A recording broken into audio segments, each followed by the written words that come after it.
Hi, I'm Kirsten Kearney, the author of Block City, and today we're going to take a look at some of the builds featured in the book, which is out in May. So first we're looking at Twin Peak Ski Resort by The Reawakens, which are a big team, mostly US and European builders in that team. And they wanted to do something that they hadn't seen before in Minecraft, basically.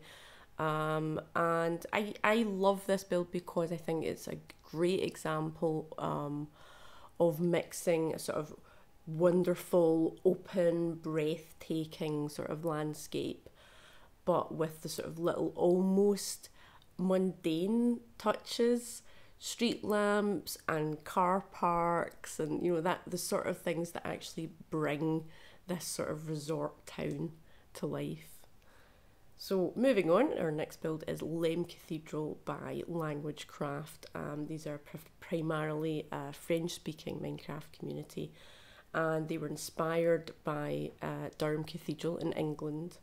And it's kind of hard to believe, but this was their first big project that they did as a team.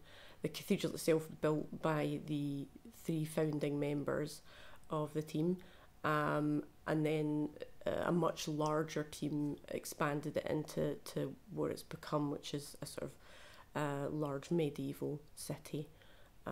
So these little narrow streets are something that was quite important to the team to recreate the medieval look, where people are sort of jammed up against each other in these little houses, but with these lovely outliers, bits that sort of move off in tendrils away from the main hub of the city, which I think are is just fantastic. It's just got a sort of, look at this lovely little boat, it's just fantastic. I love that about it. And a couple of the founding members are actually they actually work in landscaping and botany, and you can sort of tell that with some of the landscaping in the game. You can see where that's been a sort of important feature. There you go. There's some lovely little landscape gardens there and a little water feature. So moving on, this is Lapis Point and Huntington City, 2 modern metropolises made by Esterlon.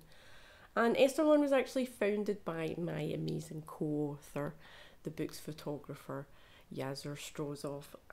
And typically for Yazur, he's passed up the opportunity to show off the massive scale of his own builds in favour of showing the sort of incredible level of minute detailing that goes in to making a living, breathing metropolis in Minecraft. So whatever the teacher Yazur had to show us, things like flyovers, and just these tiny little details, little streets, street signs there, no entry, and car parks, and you can see a bin out in front of the car park. So this last one is a big one for me, really fantastic build, and it's just a tiny peek really at this 1-to-1 scale replica of Beijing City as it was in 1751. This map is actually being used as a teaching aid, and it will take 10 years to complete it, at the rate they're going at, because it's an exact replica, building for building, interior for interior, with 200 volunteers who've worked on it so far. So an absolutely amazing feat there. Thanks for checking out these builds with me. To find out more about them and tons of others, including ancient Egyptian cities and floating steam-powered airships and space stations, buy the book, which is launching in May. Okay, thanks, bye.